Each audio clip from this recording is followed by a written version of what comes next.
What's going on, guys? Welcome back to the channel. Today we have another Wi-Fi battle. I know it's been a long time, but we are back. The DLC finally dropped, or well, it's been out for a while now, but I'm just now getting to recording this commentary. This battle was actually a while ago. But anyway, we got some new toys with the DLC. Also, let me know how you guys have been enjoying the DLC. I enjoyed it a lot. I know I've been hard on the Pokemon games, but it was pretty fun. The game still runs like ass, but you know, the new legendary Ogerpon is fucking adorable. I would commit crimes for Ogerpon. But anyway, look at my team. We've got the Iron Valiant, we've got the Rotom, Ogerpon, of course, Tinglu, Cinderace, and of course, we have young Tallywhacker, the Bonsly, for the sex appeal. So yeah, the Custap Berry is back, so I wanted to, of course, try to get some Bonsly Custap Berry shenanigans going.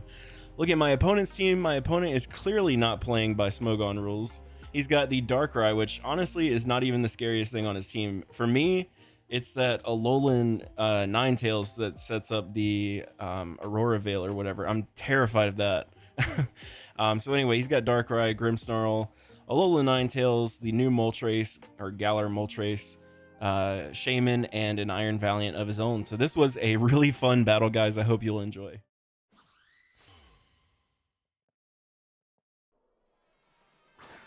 So the battle begins. My opponent is going to lead off with his Alolan Ninetales. I'm going to lead off with my Cinderace. I had done a couple battles against Hail teams prior to this video, and I know that these things love to set up the Aurora Veil turn 1. So I'm just going to go straight for the Pyro Ball here, trying to kill this thing outright before it can set that up. Unfortunately for me, though, this is actually more of a bulky Cinderace, so I don't have that much attack investment. So he is unfortunately going to live that, and he does set up the Veil, so that kind of sucks for me. There goes kind of part of my game plan here. But I'm going to go for the U-turn as my opponent whips out Ice Shard, which is something I don't think I've ever seen on Alolan Ninetales before, but to each their own. I'm going to go ahead and get the fuck out of dodge. And I basically get a free swap into anything now, and I think now is a good enough time as any to whip out young Tallywhacker. It's the first time in years that I brought a Bonsly to a Wi-Fi battle. And so I do pack the Sucker Punch on this Bonsly, and Bonsly actually has decent attack. Like it's base 80, which is, I mean, it's nothing to write home about, but it's workable, guys. It's workable. So I'm gonna go ahead and go for the Sucker Punch here and kill off the Alolan Ninetales. So that is the first kill for young Tallywhacker back after years. And my opponent is now going to bring out the Darkrai. So this thing is actually kind of a problem for me in this game. And I actually sped up part of this video because this damn Darkrai kept putting me to sleep. It was so obnoxious. So I'm looking at my team like, okay, what do I want to go to sleep? Because I know this guy is probably not playing by Smogon rules, and I don't want him to put my entire team to sleep. So I kind of have to let one of my Mons be a guinea pig here. And I unfortunately decided it has to be Rotom. So I figured it should probably be one of my more bulky Mons instead of one of my more offensive Mons. So he does miss the first Dark Void, but it really doesn't matter because he's gonna outspeed me anyway. So like I said, this is bulky Rotom. I'm not like Choice Scarfed or anything. So he does go for Dark Void that is gonna put me to sleep, and I sped up this part of the video because it's fucking obnoxious. So my opponent actually whips out the Verlis strats here. He actually packs the freaking double team here. So my opponent's gonna start setting up evasion now as I'm just dozing away. So now that's number 2, and yep, your boy's still sleeping, getting affected by the Bad Dreams ability. So now my opponent has 3 freaking double teams, and sometimes you just have to slam your cock on the table and show dominance. We actually land a fucking Hydro Pump at 3 double teams, 80 accuracy, by the way. Fucking Hydro Pump lands. I could not believe it. And now I'm trying to look at my team. I'm like, okay, I risk this. If I swap, I'm risking something else being put to sleep. I decide that no, Rotom is gonna just have to stay in here, unfortunately. So my opponent is gonna put me back to sleep. So now I sped up this part of the video again because this is fucking obnoxious. So now he's gonna set up, I think, number 4 double teams, and he now whips out something even scarier, which is Nasty Plot. So now this Darkrai is a damn problem because he's got like 4 or 5 double teams, and now his special attack's at +2. So this thing actually can kind of hit pretty hard now. And Darkrai is like reasonably fast as well. So unfortunately, I'm gonna have to just let Rotom die here as my opponent finally shows what his only attacking move on his set is. He goes for the Dark Pulse. He literally has 3 setup moves and 1 attack. So unfortunately, Rotom is gonna die here, but that's fine because Rotom did a fantastic job kind of dealing with this Darkrai. At least it got low enough that I can handle it with another Mon. So now I'm looking at my team like, what's my best course of action here? And I figured it would be Ogerpon. Because Ogerpon Stone has the ability Sturdy, I actually get 2 chances to attack this thing.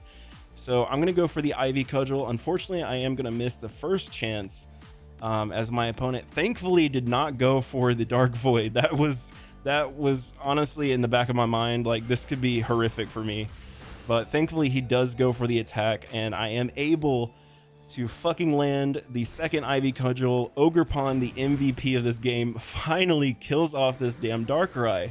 So now the rest of this battle is easy because I got rid of the 2 things that I was most terrified about, the Darkrai and the Aurora Veil. So now my opponent is going to bring out the Moltres here, and I'm not really sure what to expect from this thing. I haven't battled too many of these. I know that some of them like to just set up their like dual dance sets. My opponent actually has something weird on his Moltres here. You'll see it in a second as I decide to swap out into my Ting Lu. Ting Lu does have an ability that lowers the damage of special type attacks. So I figured even though this is more of an offensive set, I'm choice banded by the way. So this is fully offensive Ting Lu. I figured I could still tank attacks because this thing is honestly pretty damn bulky even without investment. So my opponent whipped out the Sucker Punch on his Moltres, which I've never seen before. But he does go for the Fiery Wrath, and that was a crit, guys. And that was adorable damage. So unfortunately for me, I do miss my first Stone Edge, but I'm just going to stay in here because honestly, nothing on my opponent's team wants to take Stone Edge, so I figured he probably wouldn't swap. So thankfully for me, I am able to get the second Stone Edge off and kill off the Moltres. So that's another Mon I don't have to deal with and don't have to worry about it setting up on me and all that.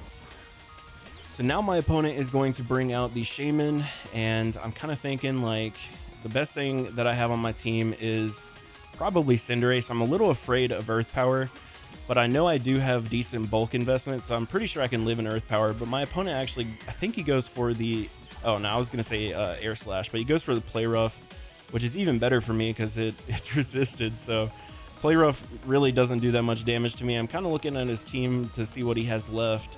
And yeah, I'm just going to go straight for the Pyro Ball here because he can't really bring anything into the Pyro Ball, as my opponent makes a really questionable play. He goes for the Terra Grass on his Shaman into a Fire type, which I really don't understand, but we'll take it. So I just go for a Pyro Ball here. It actually almost kills. Had I been more invested in attack, it probably would have killed. He misses an Air Slash. Air Shard actually sounds like a badass move.